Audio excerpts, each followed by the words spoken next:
ছাত্র রাজনীতি ছাড়া বাংলাদেশের কোনো অর্জন হয়নি। ৬৯-এর গণ অভ্যুত্থান, ৬ দফা, ভাষা আন্দোলন, মুক্তিযুদ্ধ, এরশাদ বিরোধী আন্দোলন, সর্বশেষ ২৪-এর জুলাই বিপ্লব।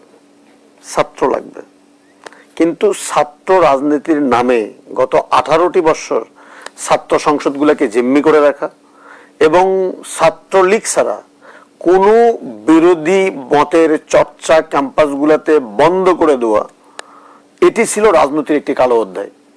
ছাত্র রাজনীতি করবে না কেন? রাজনীতি করবে, তবে সেটা সুস্থ রাজনীতিটা করবে। ওনার সাথে আমি সম্পূর্ণ একমত। তবে সেটা এই মুহূর্তে বোধহয় জাতীয় নির্বাচনকে পাশ কাটিয়ে যদি আপনি এই ছাত্র সংসদের নির্বাচনে বা অন্য যে কোনো নির্বাচনে যান, তাহলে সেটা বাংলাদেশের সুস্থ গণতান্ত্রিক ধারা সৃষ্টির চেয়ে বিপত্তি অনেকাংশে বেশি হলেও হতে পারে।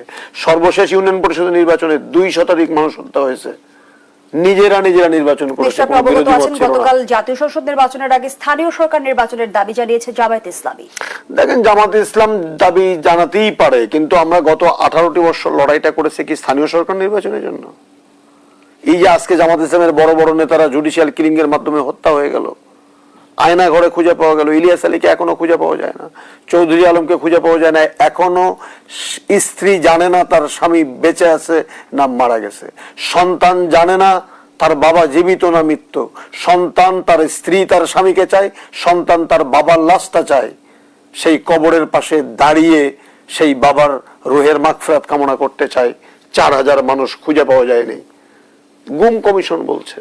আমার নিজের জেলা বগুড়াতে পুলিশ লাইনে গুম আয়নাঘর খুঁজে পাওয়া যায়, ঢাকাতে আয়নাঘর খুঁজে পাওয়া যায়।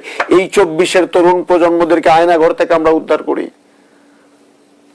ইউনিয়ন পরিষদ নির্বাচনের জন্য, ওয়ার্ড নির্বাচনের জন্য, একটা জাতীয় নির্বাচন করে জনগণের সরকার প্রতিষ্ঠা করার জন্য।